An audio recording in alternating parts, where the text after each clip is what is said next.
Menga javob kerak. Shu qarshingizdagi og'a molini tezroq tugatib ketishni xohlayapti. Sababi nima ekan? Buni aytyapsizmi? Ha, Bittasidan qarzi bor edi. Qaroqchi sifat biridan kechikach kelib do'konini ostin-ustin qildi. Bu bir necha marotaba bo'ldi. hozir bu holatga nima dedi? Qozi, axshani kim bersa uni aytganini qiladi u. Davlatning qozisi shunday bo'ladimi? Aholini barchasi biladi. Ipakchini do'konini buzishga boshi.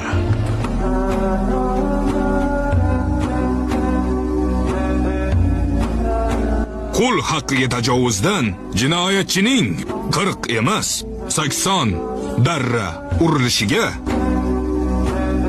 Ammo shunga qaramay afv etilishiga qaror qilindi.